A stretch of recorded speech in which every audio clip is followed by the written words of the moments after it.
continuamos este programa y ahora le damos paso a nuestro invitado Pelegrín Castillo, que es una de las personas más involucradas en la política, bueno, indudablemente en el panorama global, pero Estados Unidos, por la importancia que reviste, pues Pelegrín siempre le ha puesto mucho interés. Bienvenido, Pelegrín.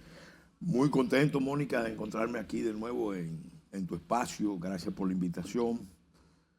Un saludo al público que sigue este espacio de orientación que trata temas por lo común muy poco tratados en los medios convencionales. Sí, es verdad. Sí, sí. Pelegrín, hay una situación delicada en los Estados Unidos. Hay mucha polarización con este atentado de Donald Trump. Bueno, por un lado esto lo ha posicionado que aparentemente es el ganador de las próximas elecciones, aunque siempre ha habido preferencias por Donald Trump, pero también hay que ver que son dos personas mayores, que esto habla un poco del relevo generacional en los Estados Unidos. Este atentado que pudiese repetirse, se habla incluso de planes de otros países que pudieran pues atacar al presidente Donald Trump. Ya se ha redoblado la vigilancia. Creo que el vicepresidente escogido por Donald Trump, al ser una persona joven, James Vance, pues yo creo que le aporta, aunque algunos dicen que es muy derechista, que también esto, aunque refuerza la posición de Trump, pero pudiese quitarle una parte del electorado. ¿Cuál es la situación y el análisis que tú haces de en qué momento se encuentra la sociedad norteamericana?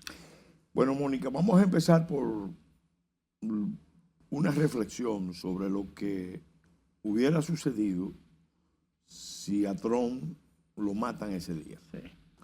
Si Trump cae ese día, que fue el sábado pasado, tú estuvieras viendo ahora en Estados Unidos una situación con toda probabilidad de guerra civil. Sí, señor. Que Estados Unidos es una sociedad, primero, muy armada, en manos de población. Es la sociedad con población civil más armada del mundo. Tienen muchas fuerzas, incluso milicias en los diferentes estados que entrenan regularmente, milicias privadas que están entrenando militarmente, haciendo juegos de guerra permanentemente.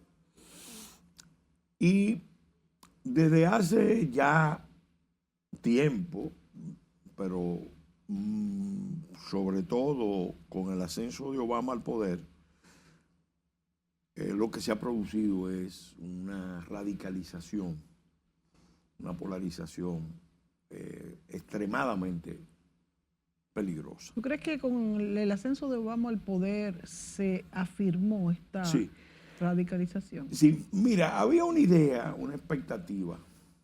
Yo lo llegué a hablar con dirigentes del Partido Demócrata. Bueno, yo fui de los pocos dominicanos que fue invitado a esa convención del Partido Demócrata en Dallas. En Utah, donde se eligió fue en Denver, Colorado, donde se eligió a Barack Hussein Obama. En la convención, todas las menciones que se hacían de Obama era Barack Hussein Obama. Después que lo eligieron, eliminaron el Hussein. Porque evidentemente veían que ya era bueno para la elección interna, pero era malo para la elección hacia afuera. A mí me llamó mucho la atención eso, porque yo veía el énfasis que ponían Barack Hussein Obama. Previo a la selección de Obama, cuando él había lanzado La audacia de la esperanza, yo tuve una conversación con un importante diplomático norteamericano sobre el libro y lo que representaba Obama. Y él me dijo, mira, Estados Unidos necesita a Barack Hussein Obama. Porque con lo que acaba de acontecer en Irak, todo ese desastre de la guerra, los campos de prisioneros, las torturas, la operación de falsa bandera, porque no era verdad que Irán tenía armas de destrucción masiva, Irak tenía armas de destrucción masiva. El crédito de Estados Unidos está en el suelo, en el piso. Para nosotros recuperar el liderazgo mundial, necesitamos demostrar que no somos la gran potencia de siempre, sin cambios, dominada por los blancos. Y la persona indicada para jugar ese papel, me lo explicaba, era el senador Obama, porque tiene una figura exótica. Y atractiva. Exótica, hijo de padre kenyata, de madre madre norteamericana, claro, nacido en Hawái, criado en Yakarta, en el mundo musulmán, y graduado en las mejores escuelas norteamericanas. La población negra norteamericana no veía a Obama tanto como un candidato de su cultura. Lo veía más como un senador que le daba orgullo a ellos, pero ellos lo veían como un instrumento de las élites del orden establecido, concretamente de ese entendimiento que se dio para imponer el orden mundial, los liberales con los neoconservadores. Bueno, ese orden mundial tuvo un quiebre importante en la Segunda Guerra de Irak, después de los atentados del 9/11. Entonces, ¿qué pasa? Gana Obama.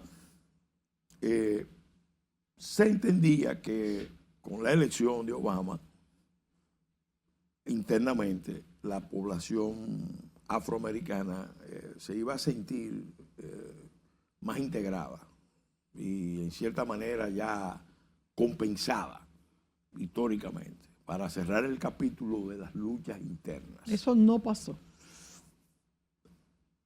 Pasó lo peor, que fue que los grupos se radicalizaron de parte y parte. Porque empezó a verse a un Obama con una visión ideológica, llevando a Estados Unidos a unos escenarios bien complicados. A él le dieron el Premio Nobel de la Paz, pero propiamente se convirtió en un factor de desestabilización. Mira, miremos, por ejemplo, la política que se siguió frente a Ucrania en el periodo de Obama.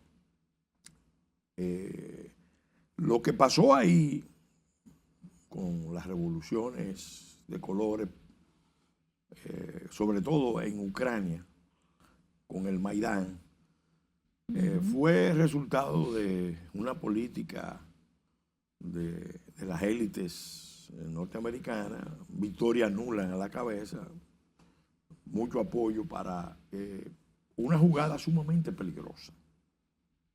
Sumamente peligrosa porque ponía en jaque la seguridad de Rusia. Ya Rusia lo había advertido de muchas maneras. Lo que pasó en Georgia. Ahí comenzó el problema de Ucrania. Esta etapa del programa de Ucrania empezó ahí. Sí, empezó ahí. Se dio también ¿Tú crees que sin el apoyo el escenario? No, Estados Unidos estaba detrás de todos esos movimientos.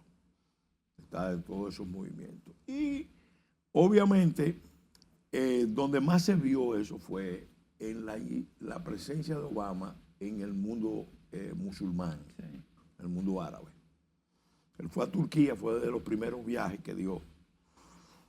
y en la Universidad de Ankara pronunció un discurso, luego fue a Egipto, en el Cairo, en la Universidad Al-Azhar, pronunció otro discurso y estaba alentando ya lo que iban a ser las primaveras árabes. Óyeme, las primaveras árabes. Sí. Pero con una visión ideológica. No es que se veían bonitas, el problema es que no se puede, no estaban preparados esas sociedades. Espérate, es que tú tener la idea claro. de que tú vas a hacer elecciones y va a salir un producto democrático en sociedades que no están preparadas para que esto. su fondo cultural no es ese. No es compatible con la democracia, eso no va a caminar, pero eso por eso solamente lo conciben la gente del Partido Demócrata con su visión ideológica. No es idealista, porque la visión podría ser bella, pero no da resultado. Es una matemática que no funciona. En Egipto ganaron los hermanos musulmanes. Exacto. Pero ellos vieron la experiencia de lo que había pasado previamente en Argelia, cuando ganó el Frente Islámico de Salvación. Vamos a la pausa, Pelegrín, y volvamos que tú termines este tema. Y también me dices un poco sobre qué tú crees, porque la OTAN en la última reunión que tuvo habló incluso de que Ucrania entrara. Volvieron con el mismo tema a la OTAN y eso ahora mismo yo no lo veo posible. Vámonos a la pausa y después de la pausa conversamos.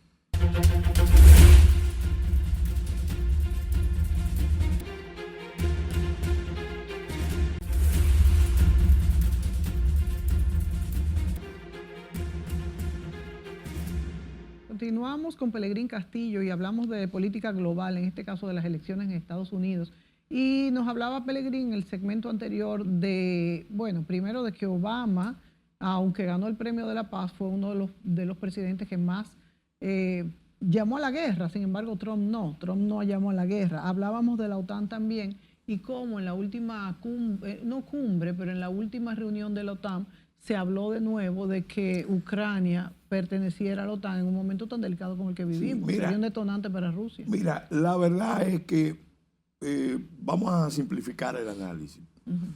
En realidad, la contradicción dominante en el mundo, que se expresa con particular fuerza en los Estados Unidos, es la contradicción entre el imperialismo globalista y el nacionalismo de gran potencia, que tiene una reivindicación del patriotismo, enarbola la bandera del patriotismo.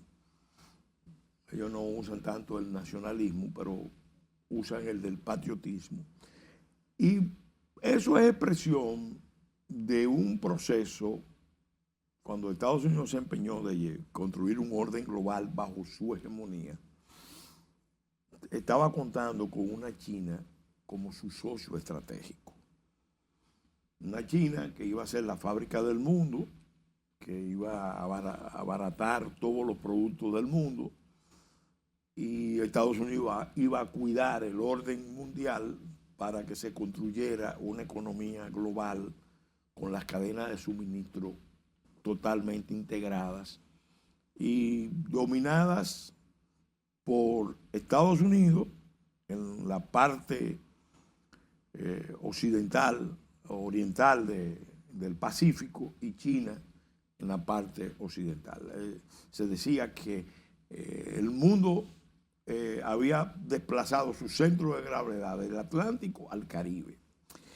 Eso era una visión utópica, como todas las que se van construyendo. Yo digo que el globalismo es la fase superior del imperialismo. Estados Unidos le gana a la Unión Soviética y pasa ya a una fase superior, que vamos a construir un orden global, pero en alianza con China.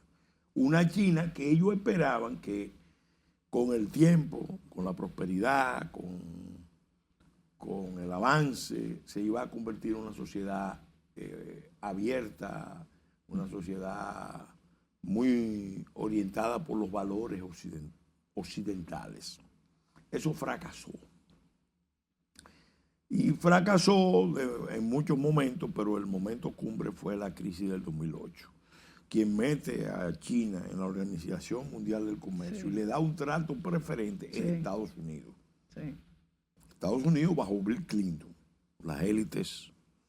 Y luego, en el 2008, China tiene que ir al rescate de su socio estratégico, Estados Unidos, pero con unos sacrificios importantes de sus ahorros.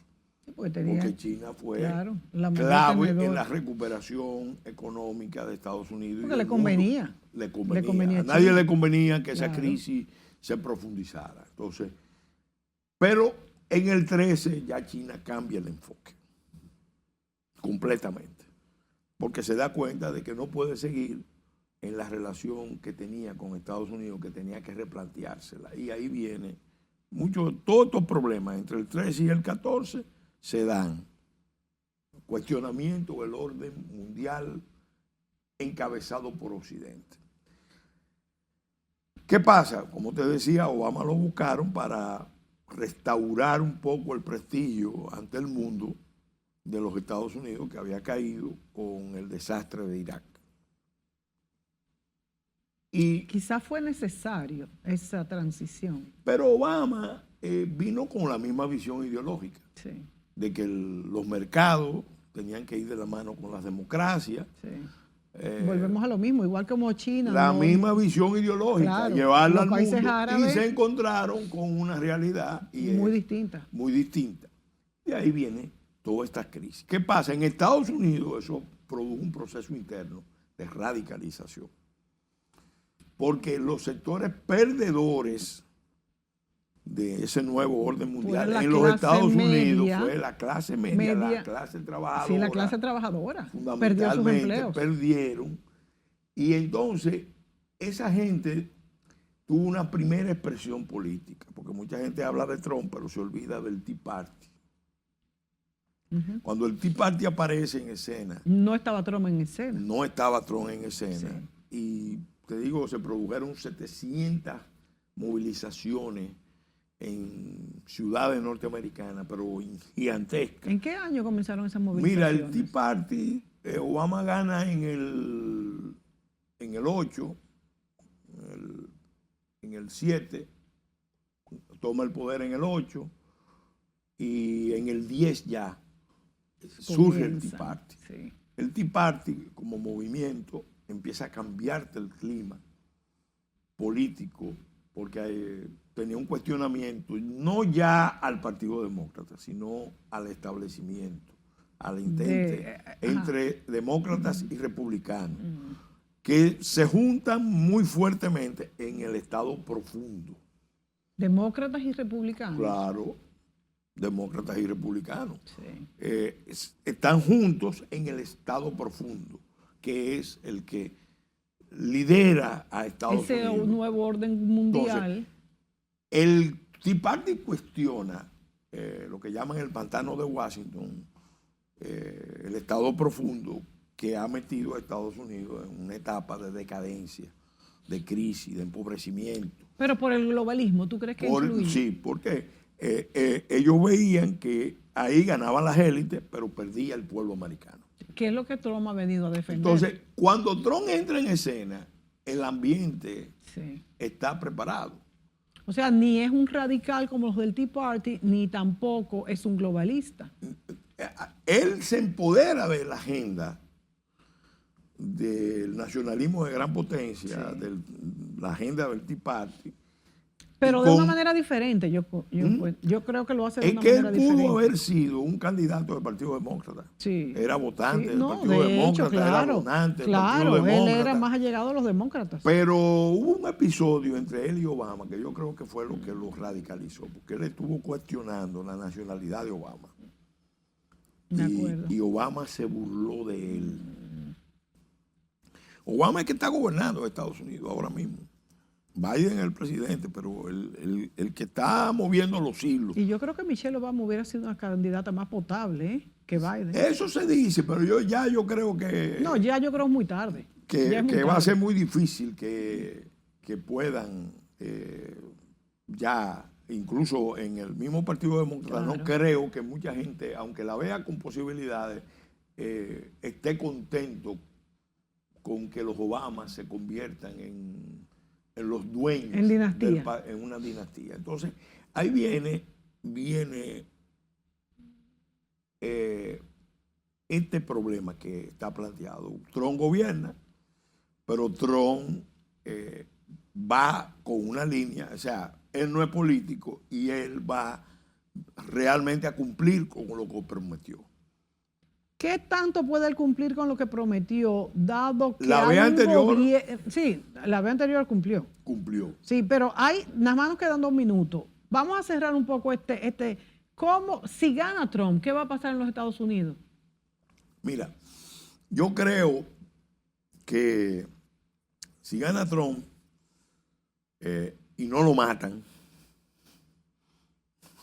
porque hay que poner Los iraníes. No, hay actores diversos internamente y externamente, y los sospechosos número 1 en el orden exterior son los iraníes. Sí, por la represalia Soleimani.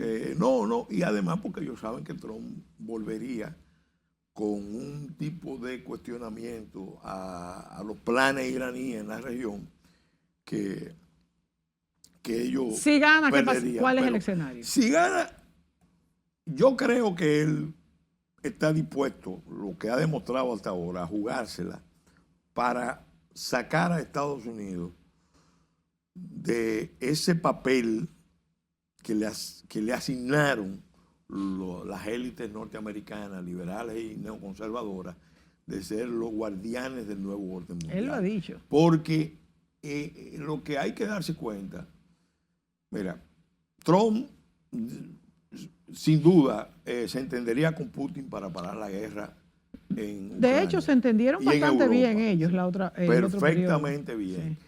Porque Trump sí entendió que el adversario estratégico no era Rusia, sino China. Sí.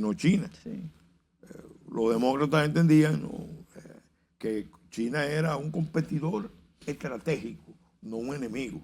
Entonces, ahí Trump iría en esa línea. Si cumple lo que dice, sacaría a Estados Unidos de la OTAN, y eso tampoco es muy bueno. Mira, Estados Unidos, hay un libro que yo estoy recomendando, que vale la pena leerlo, de Peter Seihan.